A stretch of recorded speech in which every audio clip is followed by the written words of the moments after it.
Sobat Kreasi, welcome back to podcast Ruang Kreasi Komunikasi. Bersama aku, Yuni Maulidina, sebagai host pada episode kali ini. Buat Sobat Kreasi yang belum nonton episode-episode sebelumnya, yuk ditonton karena banyak banget informasi dan juga ilmu yang bisa didapatkan dari podcast Ruang Kreasi Komunikasi. Di episode kali ini, kita akan bahas tentang komunikasi pariwisata. Apa sih yang dimaksud dengan komunikasi pariwisata? Apakah komunikasi dan pariwisata itu adalah sesuatu yang berhubungan? Jadi pada episode kali ini kita sudah kedatangan salah satu narasumber yang juga merupakan dosen dari Prodi Ilmu Komunikasi, yaitu Bapak Dr. Fahrianor, SIP, MSI. Nah, pas banget nih karena Bapak Fahri juga merupakan aktivis dalam bidang lingkungan dan aktif dalam organisasi-organisasi yang mengurus kepariwisataan di Kalimantan Selatan. Tonton sampai habis episode kali ini, jangan di-skip-skip biar ilmunya nggak setengah-setengah. Oke, mungkin kita langsung aja menyapa narasumber dan mengulik informasi yang lebih dalam tentang komunikasi pariwisata pada episode kali ini. Halo Pak Fahri. Halo. Apa kabar Pak? Alhamdulillah baik. Alhamdulillah. Lancar puasanya Pak? Alhamdulillah. Alhamdulillah. Nah mungkin Pak Fahri bisa memperkenalkan diri terlebih dahulu pada Sobat Kreasi. Mungkin Pak Fahri dulu S1 jurusan apa, S2 jurusan apa, terus juga doktoralnya gimana? Oh iya. Saya dulu S1 saya selesaikan di Ilmu Komunikasi Universitas Gadjah Mada. Tahun 2000 selesainya. Kemudian tahun 2003 saya lanjut di program Magister Sosiologi. Saya selesai tahun 2005. Nah, tahun 2015 saya lanjut lagi untuk studi S3 Ilmu Komunikasi di Unpad dan selesai tahun 2019. Ya. Berarti Bapak dari tahun berapa Pak sebagai dosen di Ilmu Komunikasi? Di Ilmu Komunikasi ini sejak tahun 2006 saya masuk jadi dosen, kemudian diminta untuk mendirikan program studi Ilmu Komunikasi di UNLAM ini, di OLM ini. Kalau sekarang kesibukan Bapak selain mengajar apa aja nih Pak? Ya, kesibukan saya selain ngajar juga banyak di diskusi-diskusi ya terkait dengan pariwisata, terkait dengan soal-soal lingkungan. Nah, karena sekarang ini lebih banyak saya konsen ke soal lingkungan, komunikasi lingkungan ya. Nah, kalau soal komunikasi politik ya itu kadang-kadang saja berdiskusinya. Oke. Nah, mungkin masuk ke perbincangan kita tentang komunikasi pariwisata nih Pak. Kalau menurut Bapak sendiri, gimana sih sekarang kondisi pariwisata di Kalimantan Selatan? Oh ya, kalau kita amati ya, kondisi pariwisata kita di Kalimantan Selatan ini hampir sama dengan kondisi-kondisi di daerah lain. Dan kita memang ada sektor pariwisata belum bisa menjadi skala prioritas. Artinya apa? Saya belum melihatnya, belum sampai ke situ. Jadi sektor pariwisata bukan menjadi andalan di kita ya. Nah, karena ada sektor-sektor yang lebih luas. Tetapi saya melihat sektor pariwisata ini justru menjadi potensi besar yang harus dikembangkan, terutama untuk Kalimantan Selatan. Kenapa?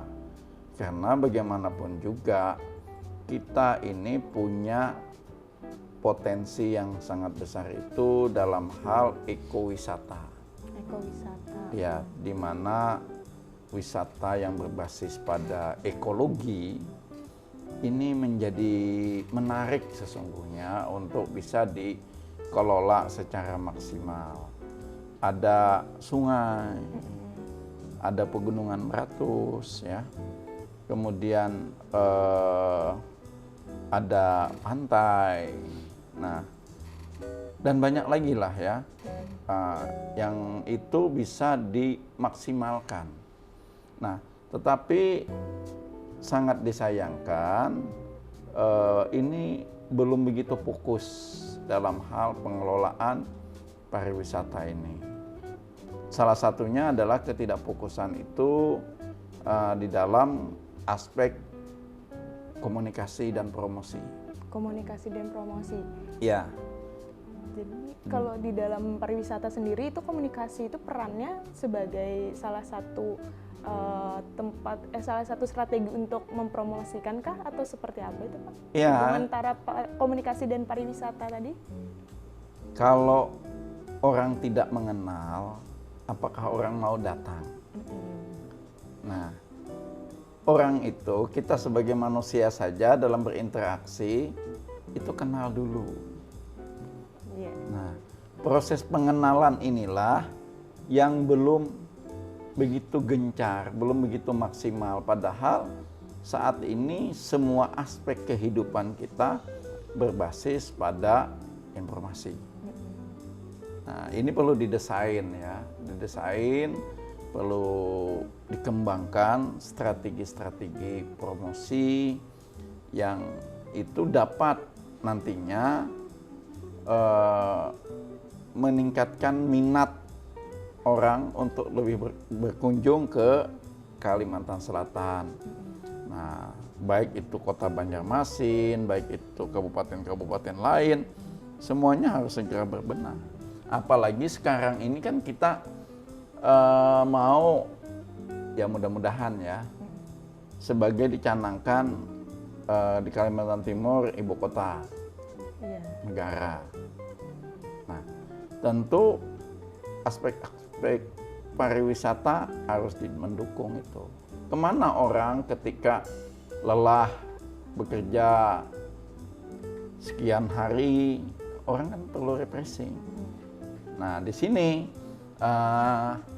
sektor-sektor ekowisata kita itu juga harus diimbangi dengan sistem pengelolaan fasilitas yang ada.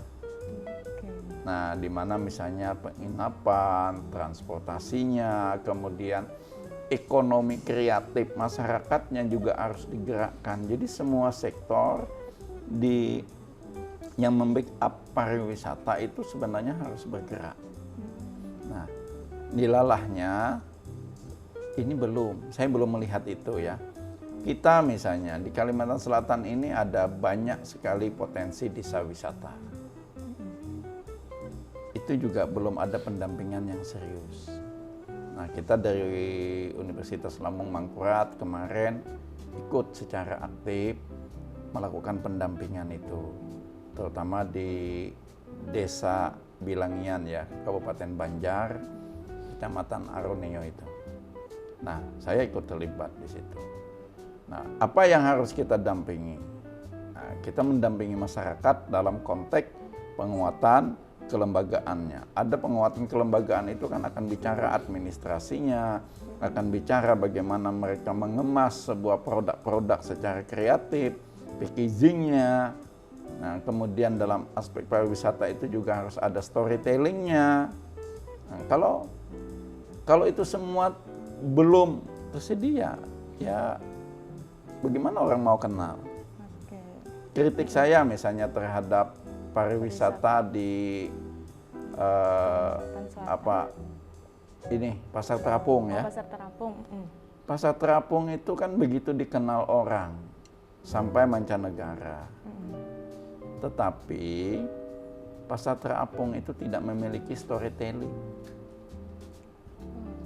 Berarti sebenarnya tempat wisata pun harus ada story di baliknya ya Pak? Iya, jadi kapan pariwisata sejarah dari Pasar Terapung ini adanya kapan? Oh, mulai munculnya, kemudian basis dasarnya apa, bagaimana proses transaksi di situ tergambar di storytelling itu. Nah, kemudian itu kan bisa menyebar storytelling ini ke banyak sekali calon-calon pengunjung di dunia ini kan. Wisatawan. Nah, wisatawan orang akan membaca itu. Nah, lalu apa? Oh, begini tuh ternyata Pasar Terapung. Unik. Nah, unik, penuh tantangan, dan aktor-aktornya ibu-ibu kan gitu. Ini menjadi menarik gitu loh. Nah, termasuk juga kawasan misalnya pariwisata religi. Jadi aspek-aspek yang mampu mengkomunikasikan, aspek yang mampu menjual itu belum tergarap secara maksimal untuk Kalimantan Selatan ya. Jadi hal-hal semacam ini saya pikir penting. Bukan hanya sekedar seremonial, tetapi juga membangun event-event, kemudian membuat orang terlibat secara aktif sebagai wisatawan. Jadi wisatawan tidak hanya trennya sekarang itu kan tidak hanya berkunjung melihat-lihat, tetapi bagaimana juga mereka terlibat. Misal di situ mereka ada, misal ketika ditawarkan bagaimana sih membuat sesirangan, ketika ada pengunjung terlibat di situ, ini loh begini loh cara membuatnya. Nah, mereka asik bermain begitu kan membuat. Itu juga bagian dari kemasan pariwisata. Misal lagi ketika berkunjung ke desa wisata, apa yang ada di situ? Nah, kreativitas apa yang ada di situ? Itu juga bisa. Permainan rakyat misalnya, balugu katakanlah begitu ya. Tahu balugu? Iya ya Pak. Nah, bagaimana orang, para turis itu, para pengunjung itu juga ikut terlibat bermain balugu, bagasing dan lain-lain. Jadi bukan hanya sekedar melihat, tetapi juga orang ikut terlibat dalam permainan-permainan wisata itu. Misal lagi ada nanti misalnya katakanlah ada event-event lomba balap perahu tempel. Bagaimana juga wisatawan ikut bermain di situ. Nah, ini sebenarnya yang harus dikembangkan. Jadi aspek-aspek pariwisata itu, tapi basis dasar kita untuk ekowisata itu kan ada wisata alam berupa pegunungan, kemudian ada sungai. Nah, pegunungan banyak, hutan, taman-tamannya. Taman itu bukan sesuatu yang harus dimaknai bahwa harus disusun, dikonstruksi sedemikian rupa. Enggak, taman alam itu hutan, itu taman alam. Yang di dalamnya bisa saja ada air terjun, ada ada jeram gitu ya, yang mengalir. Itu harus dirawat semua. Nah, hal-hal semacam inilah yang kemudian kita tawarkan, susur sungai. Nah, tapi apa yang mau kita tawarkan tentang sungai kita? Sungai kita ini kalau kita bicara, apa benar kita ini kota 1000 sungai katakanlah ya. Tapi kok sungai kita tidak terawat dengan baik? Nah, sungai kita kok penuh sampah.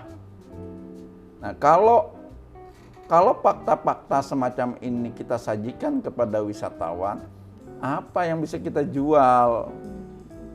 Nah, ini juga penting untuk membentuk kesadaran bagi masyarakat yang terutama berada di kawasan sungai untuk sama-sama merawat sungai. Orang Banjar ini kan punya filosofis tentang sungai. Apa filosofisnya? Sungai itu dianggap sebagai batang banyu. Nah, konsep batang banyu ini dari hasil penelitian saya ya. Konsep batang banyu itu bermakna bahwa sungai itu sebagai sandaran hidup. Nah, sebagai sandaran hidup itu bisa dilihat dari aspek transportasinya, kemudian mata pencariannya, kemudian juga tata arsitek rumahnya yang menghadap ke sungai langsung. Yang menghadap ke sungai langsung, bukan membelakangi sungai. Nah, kalau seperti itu ini ada di kawasan Nagara ya, Sungai Nagara. Kemudian ada lagi di Danau Panggang. Nah, di daerah yang lain, terutama Kota Banjarmasin, sudah mulai membelakangi sungai.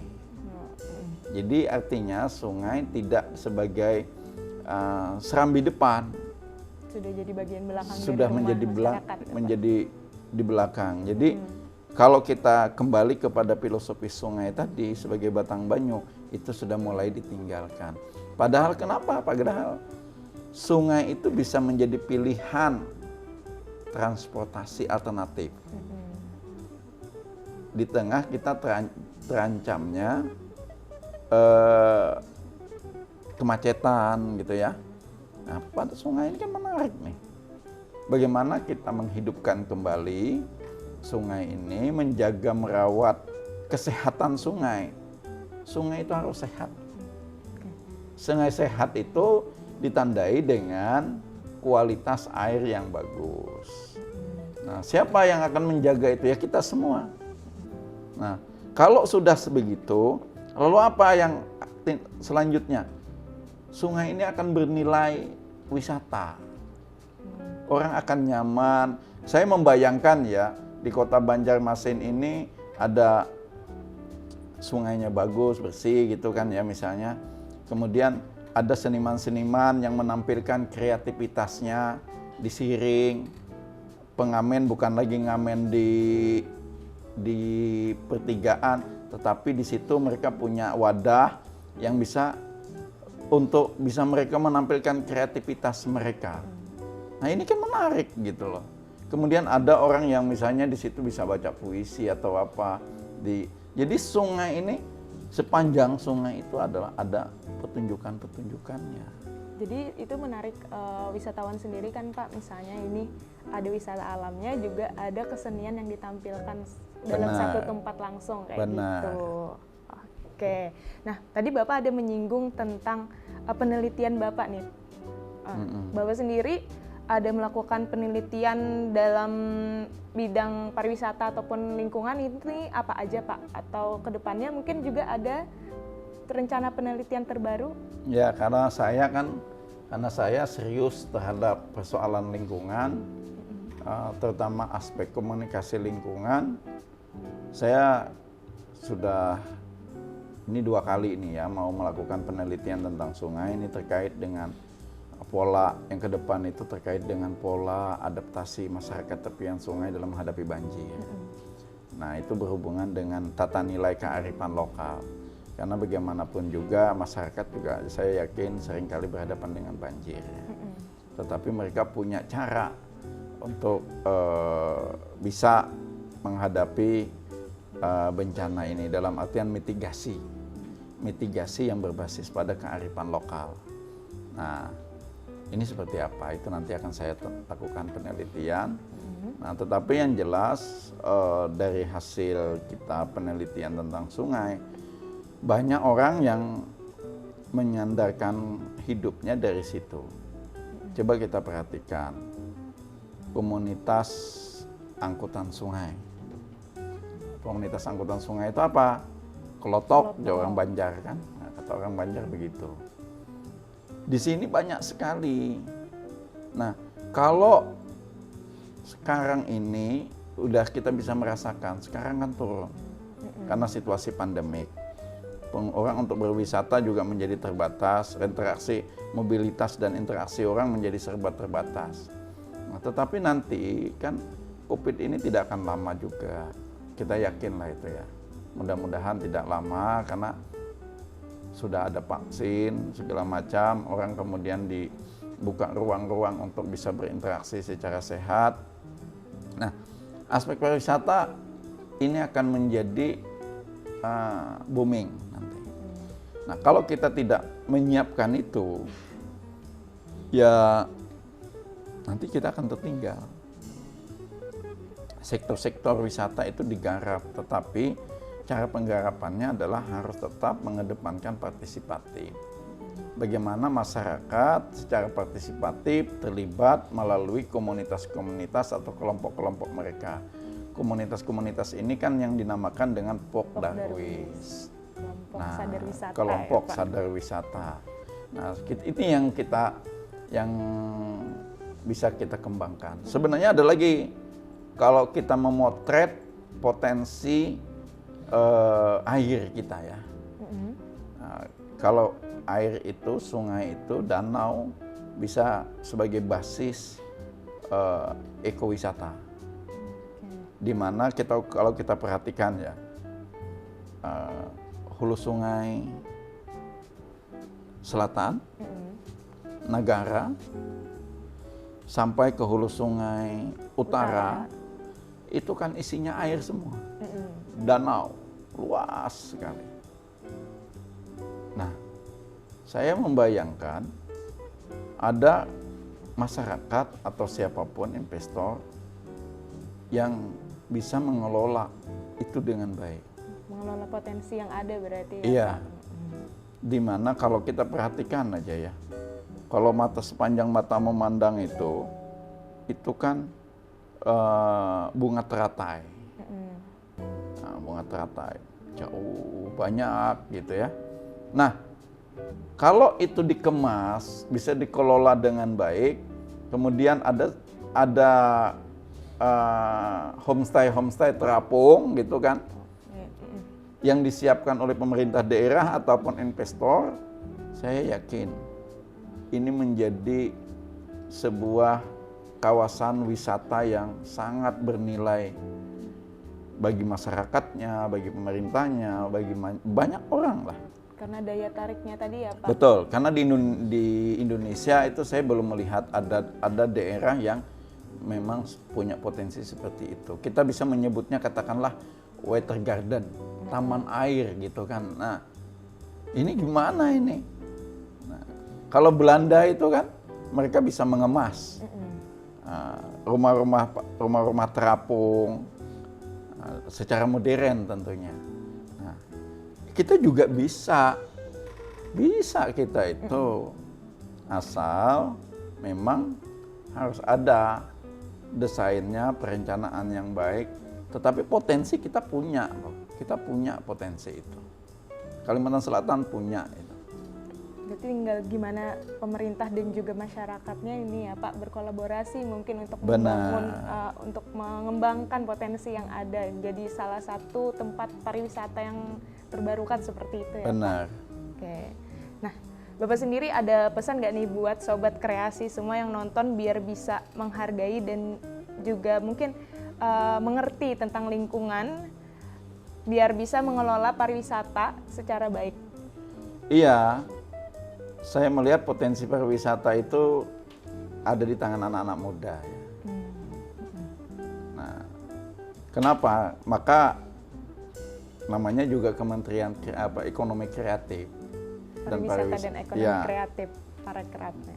Ya, nah itu artinya bagaimana potensi itu oleh anak-anak muda dikembangkan.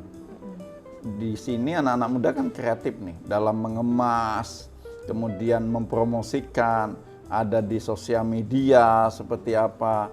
Nah, ke depan itu kan membutuhkan banyak sekali yang namanya biru-biru perjalanan. Nah, itu peluang usaha loh. Peluang usaha baru buat anak-anak muda nih, Pak. Iya. Seperti itu ya. Jadi biru-biru perjalanan yang kemudian mereka memasarkan ke luar negeri, dipasarkan, kemudian kita punya destinasi-destinasi yang akan diarahkan kemana saja, mau ke hutan, iya, mau ke sungai, monggo, silahkan gitu ya. Mau ke danau juga ada, kita punya gitu kan.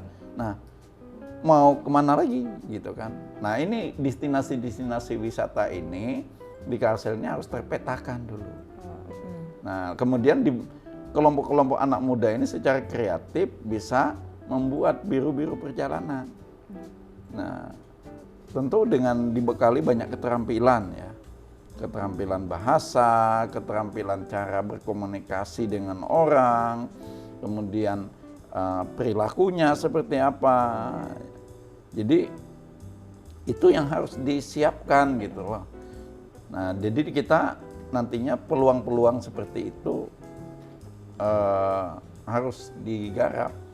Dan bagaimana caranya para pengunjung wisata ini bisa bertahan lama, jangan cepat-cepat ingin pulang. Oh ya, sama harus membekas juga ya Pak. Iya, kepada jadi coba wisatawan. Kalau hasil habis wisata. hasil penelitian Bapak ya di Sungai Nagara. Di Nagara itu banyak potensi. Ada pandai besi, ya. Kemudian ada kelompok nelayan. Kemudian ada lagi kelompok kerajinan-kerajinan. Nah, itu kalau berkunjung ke situ sehari itu nggak cukup. Nah, misal kita ingin menunjukkan kepada wisatawan bahwa ini loh cara membuat lokah. Sederhana kan? Dan melibatkan wisatawan iya, tadi lagi ya Pak. sederhana saja. Kemudian ini loh cara orang mencari ikan yang sangat tradisional tanpa merusak ekologinya. Nah, banyak tuh. Kemudian di sini loh orang cara membuat parang lokasinya. Jadi ini bisa jadi itu menjadi sebuah destinasi wisata yang bisa kita bawa. Nah, kita jual dan orang akan lama di sini. Nah, begitu. Jadi ini peluang baru. Peluang baru bagi ekonomi kreatif. Mungkin juga kalau berkaca dari Sabta Pesona sendiri ya kan Pak, kalau satu tempat wisata itu bukan hanya harus meninggalkan satu kesan. Kalau Sabta Pesona ke-7 itu kalau nggak salah, itu adalah kenangan. Berarti apa yang dia dapatkan dari itu selalu diingat seperti itu kan Pak? Iya. Biar menjadi kenangan setelah pulang dari tempat wisata tersebut. Itu juga tersebut. komunikasi. Itu juga komunikasi pariwisata. Bagaimana membuat orang tuh terkesan. Iya, kesannya di dalam diri si wisatawan tadi. Kesan, lalu punya makna. Nah, orang itu ketika apa yang dia kunjungi itu terkesan dan bermakna bagi dirinya, dia akan bercerita. Nah, iya benar. Jadi kita bisa ini juga promosi gratis secara. Iya, dia akan bercerita. Nggak langsung. Secara tidak langsung dia akan cerita. Asik loh ternyata di Kalimantan Selatan ada water garden. Kalau ada filmnya Meteor Garden kan beda lagi. Beda hal ini. Water garden gitu. Wah ini asik tempatnya gitu. Kita bisa bahkan nginapnya gitu, homestay-nya tersedia gitu. Nah, itu ada di Bilangian ya, tempat saya pernah mendampingi di situ. Homestay-nya itu unik. Uniknya tuh di mana? Dinding homestay-nya itu terbuat dari bambu. Bambu yang dipecah, nah terus dijadikan dinding. Dan itu dibikin halus. Wah, sangat unik, artistik. Dan pastinya menarik juga kan? Menarik, wisatawan. iya menarik. Dan itu saya sangat kagum ya. Meskipun perjalanan itu juga penuh tantangan. Kita harus perahu, tetapi kan ketika kita berwisata, orang akan menikmati prosesnya. Jangan sampai prosesnya itu tidak dinikmati. Dan inilah yang harus kita tawarkan kepada wisatawan-wisatawan di luar. Nah, luar biasa banget, sudah panjang lebar kita mendengarkan penjelasan Pak Fahri tentang komunikasi pariwisata. Nah, sekarang kita punya pertanyaan-pertanyaan nih Pak dari Sobat Kreasi yang sudah penasaran dengan tema kita kali ini. Pertanyaan pertama ada dari Mujahid. Mujahid nanya nih Pak, siapa sih pelaku pariwisata yang berperan penting dalam perkembangan pariwisata sendiri? Iya, katakanlah asosiasi-asosiasi pariwisata. Kemudian perhotelan, kemudian masyarakat kuliner, kemudian komunitas guide, ya. Kemudian juga rental yang menyediakan transportasi. Rental bukan hanya mobil, tapi di Kalimantan Selatan ada perahu, Kelotok. kelotok. Itu semuanya itu harus bergerak secara bersama. Itulah pelaku-pelaku, kemudian pelaku-pelaku pariwisata. Kemudian ada lagi merchandise. Oh iya. Ya, kemudian para pengrajin batik Sasirangan. Itu juga pelaku pariwisata. Jadi banyak orang yang terlibat pada sektor pariwisata ini.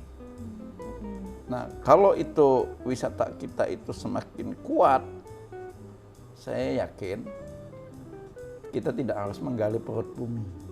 Oke. Kita menjual pariwisatanya Kita aja kan. dengan menjual pariwisata, dengan menjual potensi ekowisata kita, tanpa harus kita menggali perut bumi yang setiap saat wirawiri Sungai Barito gitu kan ya. Nah, ini kan bisa teratasi, bisa menjadi PAD bagi daerah. Contohnya Bali, mereka bisa hidup dengan pariwisata. Bisa menggerakkan ekonomi juga. Iya. Pak. Apalagi tadi melibatkan ekonomi kreatif dari masyarakat sendiri. Benar. Itu buat oleh-oleh Benar. gitu kan. Pak. Dan satu, semua itu tidak akan tercapai kalau memang tidak ada niat yang kuat. Oke. Baik dari pemerintah, masyarakat pelaku sendiri. usaha, kemudian universitas juga punya peranan penting. Oke. Kenapa universitas menjadi peranan penting? Karena universitas ini tempat para pemikir, Konseptornya. mungkin. konseptornya, kemudian peneliti-penelitinya ada di sini. Lalu ini di-sharekan kepada publik. Nah, selama ini peran-peran seperti ini ya ada dilibatkan, tetapi sangat kecil. Oke. Nah, jadi bagaimana tanggung jawab universitas itu juga menjadi kunci akan keberhasilannya pariwisata Pengembangan kita. pariwisata tadi. Iya. Oke, nah itu tadi pertanyaan yang pertama. Terus pertanyaan kedua nih ada dari Widya. Pertanyaannya adalah apa tantangan terbesar yang kita hadapi sekarang dalam mengembangkan pariwisata? Kreativitas, Kreativitas tantangan terbesarnya ternyata. kemasan dalam mempromosikan, dalam mengemas destinasi wisata kita itu menjadi tantangan. Kita tidak memiliki packaging yang baik terhadap destinasi wisata. Kita belum memiliki namanya storytelling destinasi wisata. Ada alam roh, Iya. kan menarik tuh. Alam roh, namanya aja alam roh. Bikin Tapi penasaran ya kan? iya, Pak? tetapi ketika kita kemas alam roh itu dengan packaging yang menarik, kemudian kita buatkan storytellingnya, kemudian kita buatkan peta destinasi wisatanya, masyarakatnya juga, Masyarakatnya juga dibekali ya. iya, itu akan orang akan datang. Kenapa? Namanya saja sudah unik, alam roh gitu kan ya. Ini unik. Para orang-orang yang tertantang untuk ke situ juga akan berkunjung. Ya. Apa sih yang ada di situ gitu kan? Nah itu contoh ya tantangannya. Jadi kita bisa packaging, kita bisa membuatkan storytellingnya. Mahasiswa-mahasiswa komunikasi ini kan bisa membuat seperti itu. Video ya kan? Iya, Poster-poster video mungkin. profilnya, poster-posternya. Nah, yang ada di kita ini kan belum ada sampai ke situ. Biasanya banyak sih Pak, mungkin di YouTube, tapi secara mandiri bikinnya biasanya orang-orang. Tapi lebih banyak ke tempat-tempat wisata yang memang sudah familiar, kayak Loksado seperti itu sudah banyak kan Pak? Iya, tetapi juga itu kan hanya dibuat hanya untuk memenuhi kepuasan si pembuat. Iya. Nah, tapi bagaimana si pembuat ini menjadi bagian dari pelaku usaha pariwisata. Misal, dia itu biro perjalanan atau biro jasa perjalanan wisata. Dia yang membuat, timnya yang membuat, mengenalkan. Otomatis kan orang akan menuju siapa nih yang akan jadi. Orang akan menghubungi dia langsung Iya, seperti itu kan Pak? ini. Jadi tantangan kita tuh dalam hal komunikasi. Oke. Ternyata tantangan utama dalam pengembangan pariwisata di Kalimantan sendiri itu adalah komunikasi yang pertama ya Pak. Oke. Nah, kita lanjut ke pertanyaan yang ketiga nih Pak. Ya, dari Najwa. Najwa bertanya, apa yang harus dibenahi dari pariwisata kita Pak? Banyak. Mungkin PR-nya banyak banget nih ternyata. Dari yang harus obrolan tadi dibenahi. juga bisa disimpulkan. Iya, fasilitasnya. Nah, fasilitasnya sudah misalnya pemerintah menyediakan fasilitas, tapi masyarakatnya kesadarannya untuk merawat. Oh ya, untuk merawat fasilitas yang sudah disediakan oleh pemerintah mungkin masih minim sekali Iya, kesadarannya. katakanlah contoh kecil ya, siring. Siring itu kan setiap minggu, Sabtu Minggu banyak yang ke situ. Coba perhatikan, kemana orang banyak membuang sampah, masih aja ada yang suka membuang sampah sembarangan. Masih ke sungai, padahal buang sampahnya Bukan sudah hanya banyak. ke sungai, ke tempat dia jalan. Berdiri di trotoar Iya. siringnya langsung kayak gitu. Kan ada aja orang-orang yang tidak sadar akan pentingnya untuk menjaga kebersihan itu. Ini kan juga bermasalah artinya. Nah, lalu permasalahan lain katakanlah dalam hal manajemen Pariwisataan. pengelolaan pariwisatanya. Selama ini contoh kecil lagi, siring lagi, karena dekat kan ya. Nah, di situ kalau orang masuk, ya orang masuk bebas saja. Iya. Kalau seandainya itu bisa dikenakan tarif, kemudian ya tarifnya nggak banyak-banyak, ya yang manusiawi lah, misalnya 2.000, 3.000, tapi kan banyak.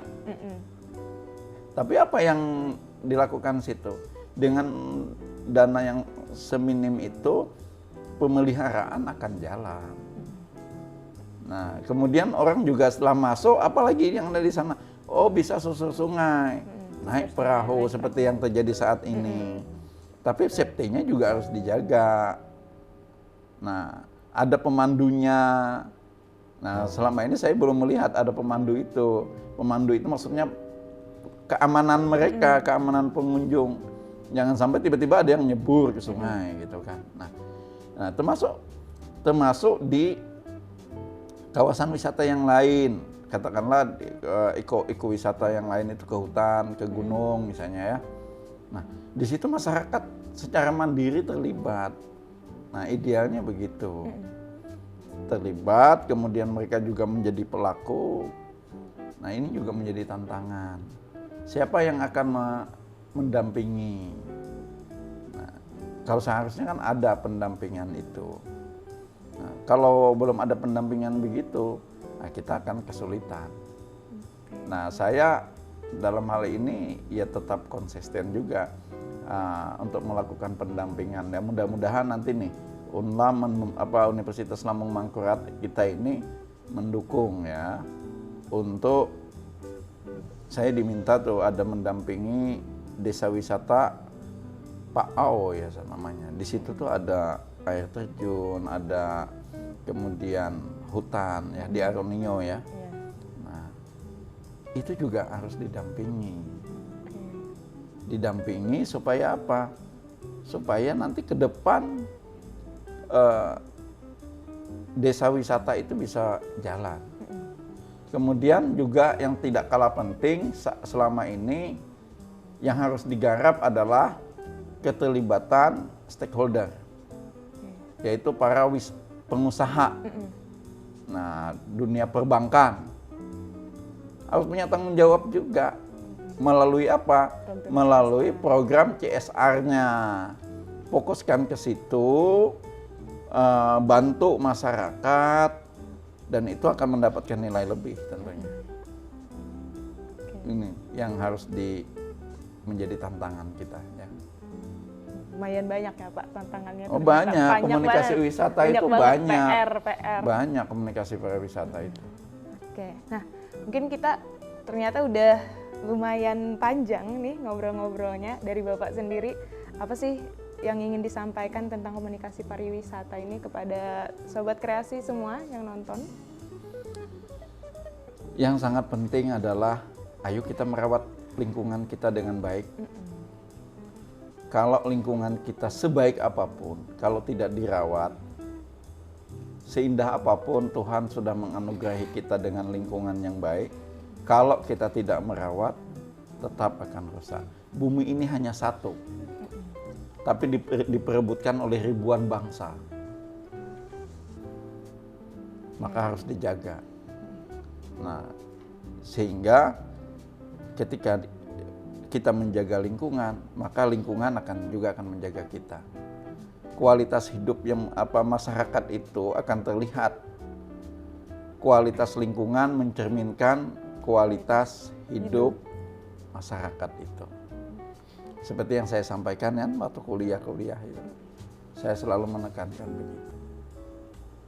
Itu saja. Oke.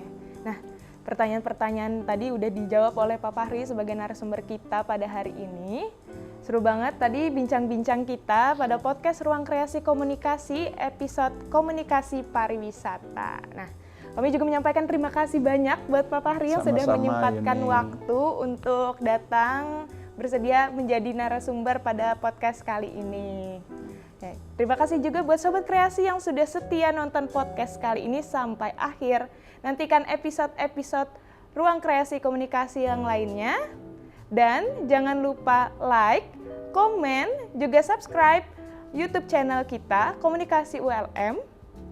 Dan jangan lupa juga nyalakan lonceng notifikasinya biar nggak ketinggalan episode-episode selanjutnya. Sampai bertemu di podcast Ruang Kreasi Komunikasi.